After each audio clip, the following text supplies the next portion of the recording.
I'm Stephen Foskett, organizer of Tech Field Day and publisher of Gestalt IT. Welcome to this roundtable discussion sponsored by Intel. As a longtime storage and IT consultant, one of the concepts that's become very familiar to me is the idea of process maturity, essentially moving companies from a sort of ad hoc approach to IT systems into a much more mature, robust, and process-centric method. That's the topic we're going to be discussing today with Itai Yogev from Intel, as well as Ayodele Odubela and Frederick Van Haren. Let's meet our guests first. Itai? Hi, thanks for having me, Stephen. Itai Yogev, practically a team that is chartered to leverage AI technology to transform Intel's critical work. We'll talk more about it, I believe, today. Excellent, thank you. And Ayodele? Hey, Stephen, thank you for having me. I'm Ayodele Odubela, founder of Ethical AI Champions, a consultancy working to help other organizations create more responsible AI. Thanks a lot. And finally, Frederick. Hey, Stephen, thanks for having me as well. So I'm Frederick Van Haren, and I'm the founder of Highfence. It's a company that provides consulting and services in the HPC and AI markets.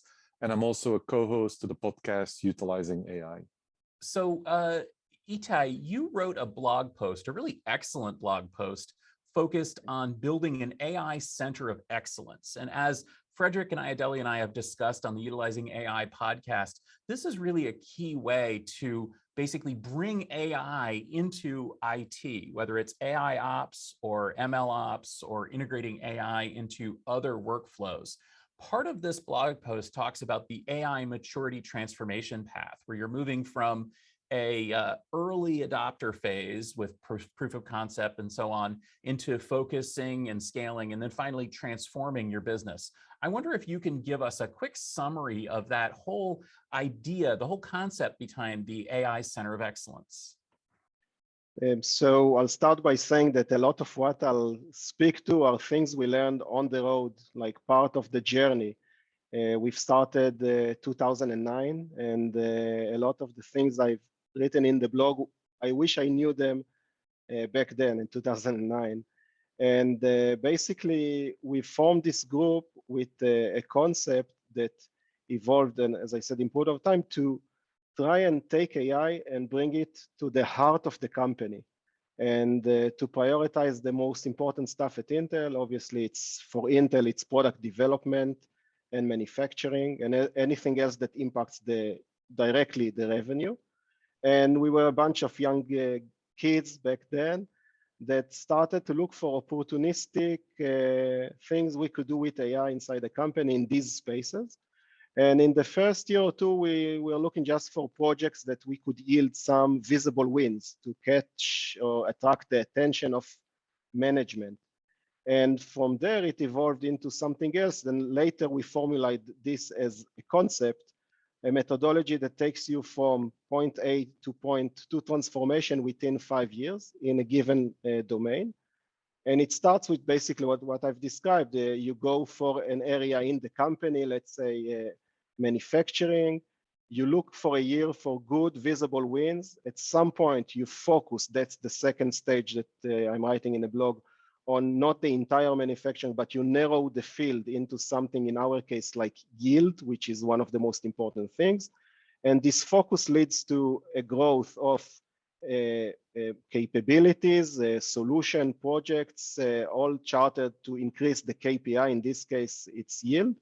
And at some point, I'm writing in the blog, it evolves into what we call transformation, which is a point in time that the business is relying. You always say a test is if we plug off AI, can the business run without AI? If not, you're significant. If you achieved like a major improvement of the benchmark with the KPI you're improving, then it's a transformation. If you could do things much faster and better automated. So to me, I talked about manufacturing, but actually we are today working in this mode in 10 different verticals in the company that are all critical, and day in, day out, we are trying to create this revolution at Intel. And also, I'll speak later maybe in the blog on what's turned us to a greater sum of all parts, what turns it to just a competency center beyond the 10 different verticals. A lot of reuse and scale that could be achieved by this structure beyond the different verticals. Yeah, so it's a great post, by the way. I mean, it's important to note that there's a lot of complexity involved, and looking at the chart from your blog, I mean, the journey, if you wish, the transformation journey is not something that happens in a week or a month or a year. It's actually a multi-year event. In your opinion, what kind of techniques and methodologies do you apply to keep your customers kind of focused during that transformation? Because I suspect that since it takes so long to transform, that it's easy for one of your customers just to get distracted and get off the rails. So Frederick, you nailed it. It's one of the most common problems that we face. At the beginning, we faced a problem that nobody cared. Now AI is a hype, but back then nobody cared. So before getting distracted, you want to get noticed. And the first, actually, again, in the blog I'm writing, finding a sponsor inside the business unit is critical for the success. Usually it evolves, that person evolves, like show herself, himself, based on interest, based on results after a year. And to me, the way to not get distracted is to build AI program in an elephant carpaccio mindset, like in Agile, continuously deliver results. But at some point in our stage 2 of our model, focus is saying, I'm not going to solve world hunger for you, not all of your problems, but let's focus on something that is meaningful. One of your key KPIs, yield in the manufacturing, revenue, obviously in sales, and build something around that and do it in a gradual way.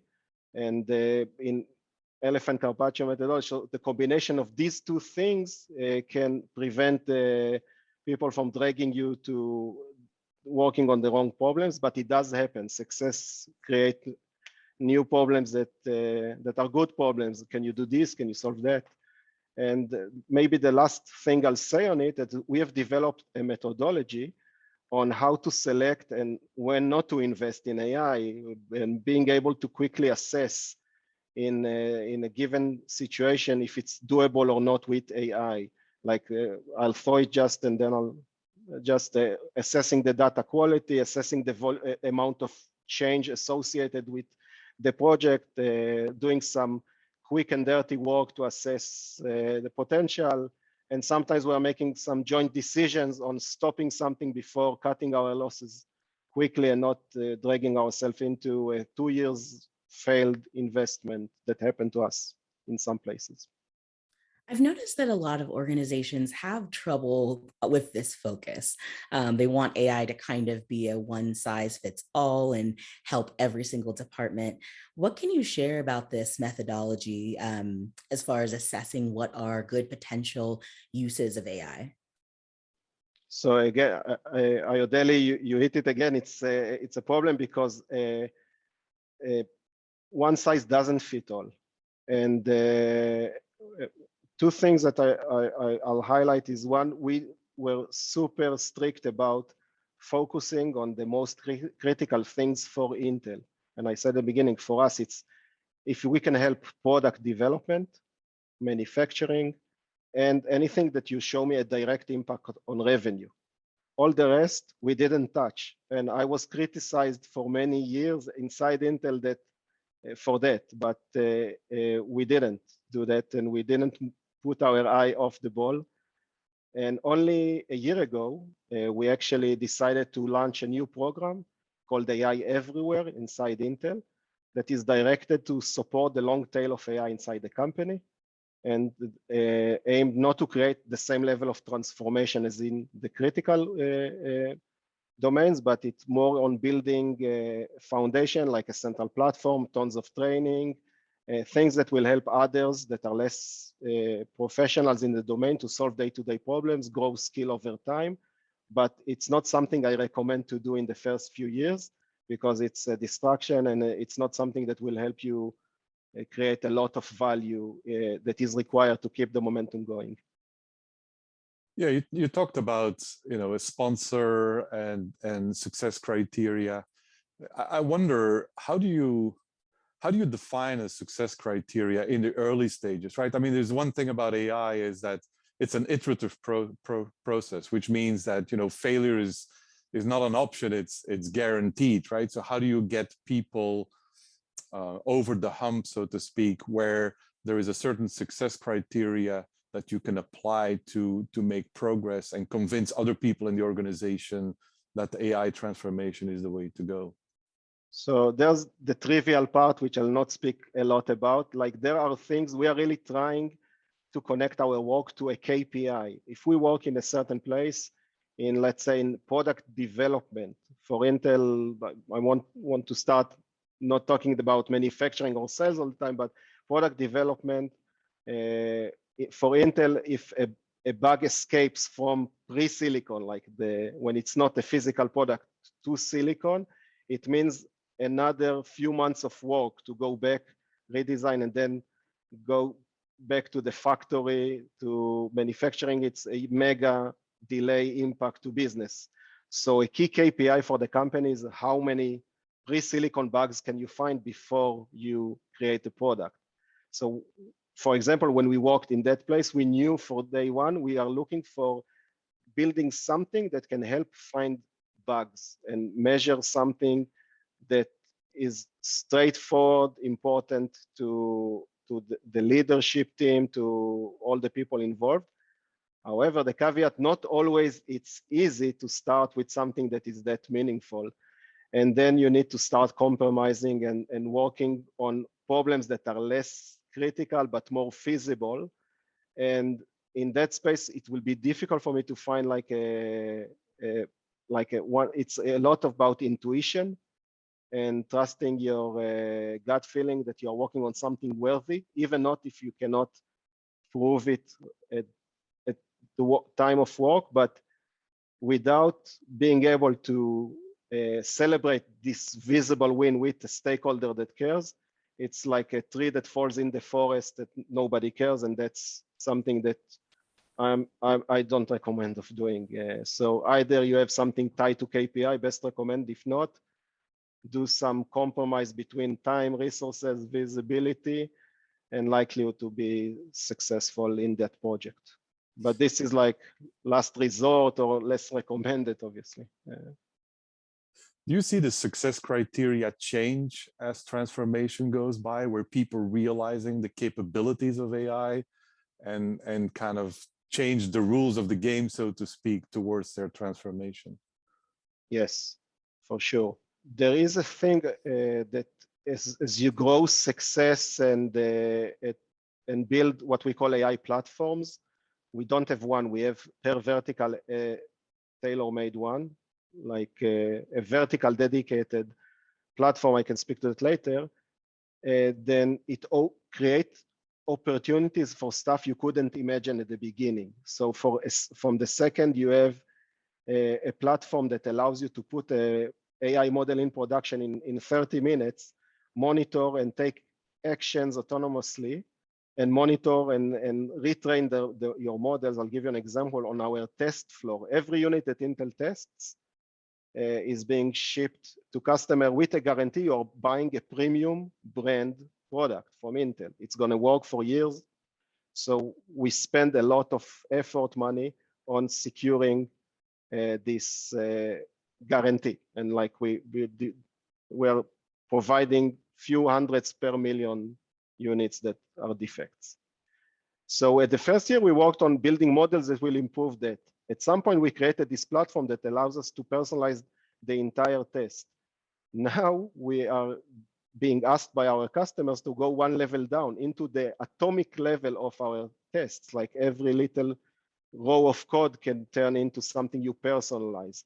This is something I could never imagine a few years back that will be asked to do, that will be asked. So it didn't change, maybe to your question, the KPI we're being measured against, but the level of sophistication and the level of how intrusive the solution is and the level of how critical it is way different than as we started was, can you give me a model that does something a little bit better? Now, can you automate a high scale, very intrusive, personalized thing? So as your customers see the success and understand your work more.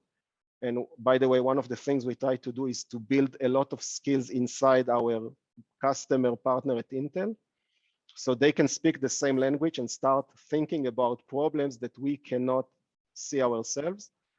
So it's completely different ballgame today at a more mature place than it's at the beginning of the journey. Yeah, I totally agree. I mean, once a business understands what you can do with AI, you know, they have a tendency to provide more feedback and change kind of the rules, so to speak. So when I look at your maturity transformation path, you know, you talk about the POC phase, the focus phase, scale and transformation. Is there any particular phase that you think is the most difficult compared to the other ones? Or do you feel they're like all equally difficult to achieve? I think that it varies from domain to domain. I would say that the first and the last one in general are the most difficult. The beginning is always the harder thing. We talked about it already in this conversation, that you need to prove yourself, you need to build credibility, understanding of the business. Like, so the first year for me, in the white paper, we called it year one. In our internal terminology, we call it year zero, because it's a year that a lot of time we are done by that year, not for the right reasons, because it's like a startup that didn't fulfill the promise and maybe created some negative vibes with our customers for two visible failures. So year one, for sure, it's critical. Usually we don't start more than 2 new things every year, because I want to have enough focus and attention for that. And year 4, defining transformation is a very vague word or statement, but the bar at the last stage is super high because of the responsibility we have for the company. Today, Intel just launched the new product, Alder Lake. It's the new CPU for all Intel, like all the desktop and mobiles that will be selling next year in 2022. There are 24 embedded AI capabilities in this product that our team has created. So every unit that Intel ships have 24 things that we may do wrong and make a very negative impact. So the last stage, the transformational, you are so intrusive, and you are so that a high degree of responsibility comes with it, which leads to a lot of investment and thinking about quality. And so to me, that's 1 and 4 are the most difficult ones. For me, the most interesting thing about this whole discussion is that, as you mentioned, the famous elephant carpaccio exercise of Alistair Cockburn, and the idea that we have to you take an intractable giant problem, and if you slice it thin enough, suddenly it becomes approachable. And similarly, Dr. Cockburn in Agile, that whole world, they talk about different ways of approaching projects based on, for example, the criticality and the size of what you're dealing with. Does this sound familiar to you, Ayodele, in the real world? Are you familiar with people approaching projects like this in your corporate customers? Absolutely. I think this is one of the easiest ways that takes some of the mental load off of approaching a project so large, and especially when we're looking at assessment of AI systems for fairness, or looking specifically to address disparities that we've seen between race, gender, any other factor. The first step is really to break it down to the smallest piece we can do, and that's usually some sort of assessment with whatever data is available. And in many cases, the task is really to collect new data in specifically responsible AI. But this is one of the easiest ways, I think, to at least build a mental model for addressing things like transformative AI work. And then from there, Itai, you took this approach at Intel and you started applying it to different areas of the company. For example, there's a white paper about how you improved sales account coverage with artificial intelligence. And I think that that's the interesting takeaway here, is that what we're doing is we're learning from your experience with Intel, but it's not about processors and instructions as much as it is about process, right? What can we take away from the sales account experiment or project? So I'll give a short background. What we did there, we are still, by the way, in work in process. It's never done. We are never done. It's building a platform. We are calling it Sales AI. Not super creative with the name, but at least it explains itself. And what we're trying is to imitate the way that a salesperson conduct their work. So we talked with a lot of them over the years, and a typical work, like for a typical day, would be to read a lot of information about your customer, try to conclude and initiate few conversations based on your insights. So we've built a model. It was built at the beginning on paper, collecting, we called it four levels, like collecting the data, then putting some reasoning into it, turning it to interaction with the customer, and then learning from the interaction. So, and what we are doing there is gradually over work of 7-8 years now, we are building a piece by piece elements of AI that are being embedded into their work. And we are doing it in two different ways, where for the long tail of Intel customers, we are replacing like people that Intel cannot afford talking with. We are taking some of the actions without human in the loop. And for the larger accounts, we are just providing assists, we are calling that, insights based upon AI to be used in their next engagement with the customer, and they provide a feedback. So to me, a few of the key learnings of this journey, Stephen, are again, back to the elephant carpaccio. When we tried too much, we failed. One of the mistakes I've done in that journey, at some point I wanted us to be able to take more aggressive goals on the actions that the machines, the resources that we get, and the decisions that the machine will take without human in the loop. We overpushed there and created some resistance within our sales personnel. So to me, elephant carpaccio is also in the case of humans in the loop. And when you get to the process of in AI, when you interfere with the way work gets done, you need to be cautious to what people think about the AI taking some of the decisions, and need to do an elephant carpaccio, psychological elephant carpaccio, on and ensuring that you are not being too intrusive, too aggressive, and take it step by step. So this is, to me, one of my key learnings with sales journey.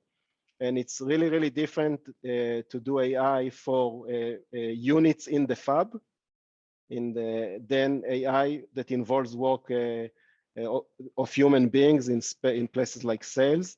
Ayodele can probably speak to that. That's her area of one of her areas of expertise. So the other thing I picked up from that journey is it's not one size fits all. There's a huge difference between AI doesn't involve human beings and AI that does involve human being in the loop. These are the key takeaways related to the process of work in the sales domain.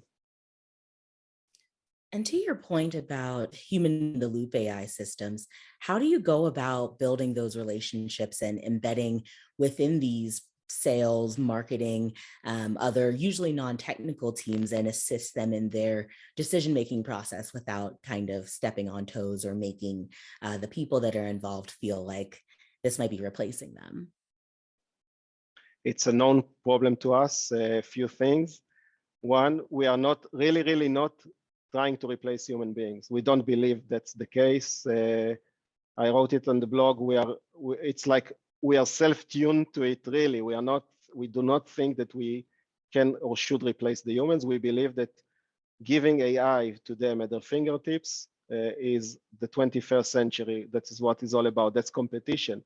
So being with the right intent is the most important thing. So I don't want my guys to think we can do that or try to do that. Number two, build expertise on the business side. Number three, be modest and invest a lot in learning the business process of your customers to be able to be effective and to speak the same language. We have something in our team that is not that common in the industry yet. I believe it will be in a year or two. It's called product AI. It's a job. So I have data scientists, obviously. I have machine learning engineers in our group, but we have also a third job we call product AI. These are people that all of them are technical background, master degree in machine learning, but they are not building models. All they need to do is to understand the business process and redefine the problem in a way that could be solved with AI and manage the customer success, manage that relationship that you refer to in your question. I think Steven said something very important earlier, is that your methodology is not limited to Intel, right? It's really, the approach is universal, so to speak. So we talked a little bit about KPIs and so on.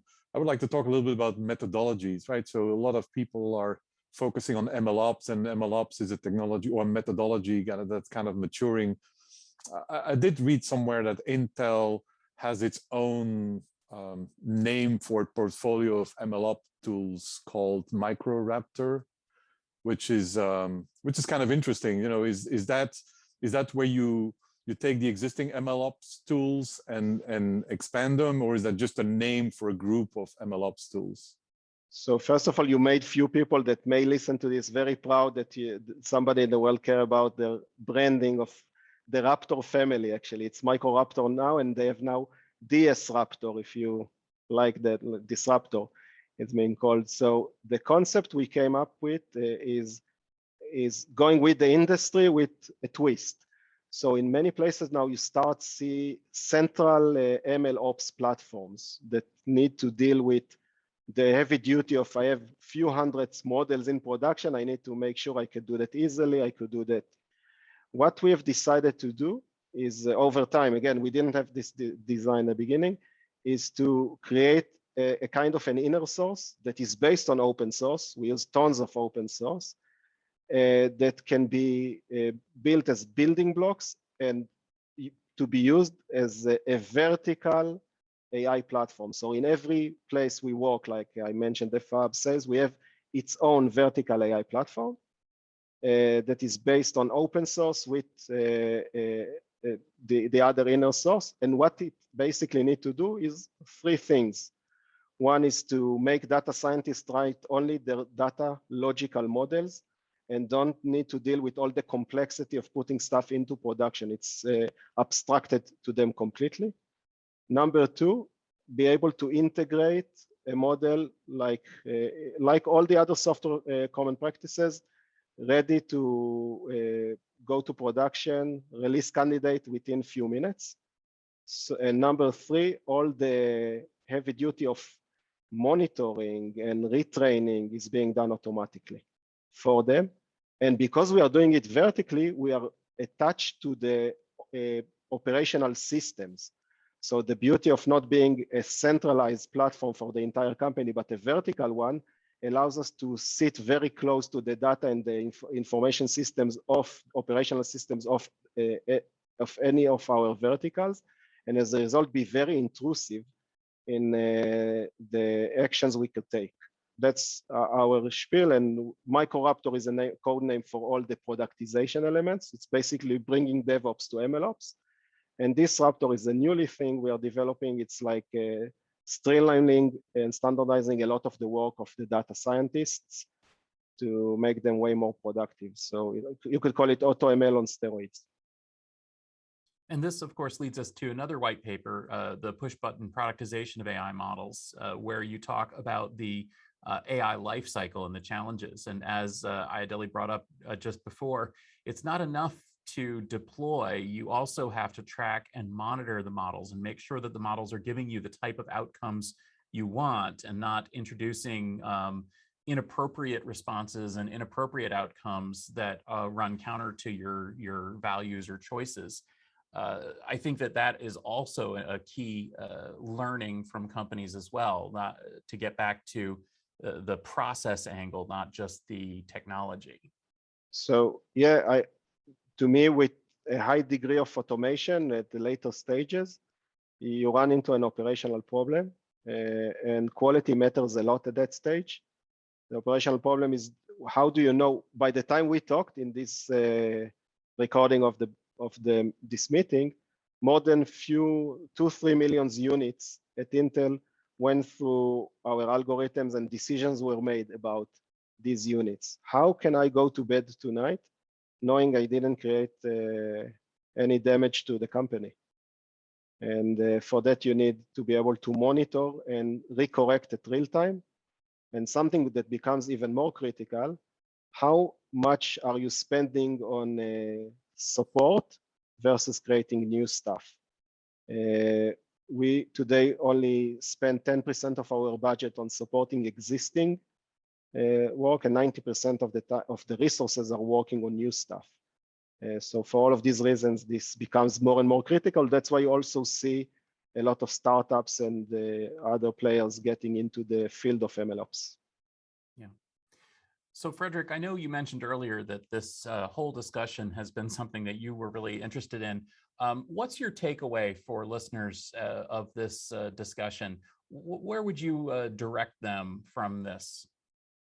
Well, I think AI at its core is about learning, right? And I think what Itai has done in his blog is he collected all of the knowledge and experience he collected from experiencing and doing it, not just at Intel, but I do believe across the board that it's very useful to share that information and for people to understand that, one, AI is not just something you do overnight. You need a process, you need success criteria, you need to figure out what's important and what's not important, finding sponsors to move forward. And I do think that the maturity graph that Itai provided in his blog is a good example of the different phases that people have to go through. So in a nutshell, AI is a journey, but it's all about learning. It's key that you don't reinvent the wheel and that you learn from people that have done it before. How about you, Ayodele? How do you react to this whole discussion? Yeah, I think organizations can even just take the blog post that Itai wrote and use it almost like a guide for problems that they will probably encounter and they would have encountered without the prior knowledge. I think one of the most important things that is included in this is really integrating these AI teams with our business. Oftentimes, they're so disparate and disjointed and have so little communication that we see so many AI projects fail because of that. So take some of these points and actually integrate them into your business and be patient with the AI efforts. And Itai, what's the call to action here from you? What should people be doing? I think I enjoyed the conversation this morning, because hearing the questions and the observations made by you, Ayodele and Frederick, always make me think about what we are doing, how we are doing, and maybe could do it better. So my call to action is, I think companies should talk more to each other.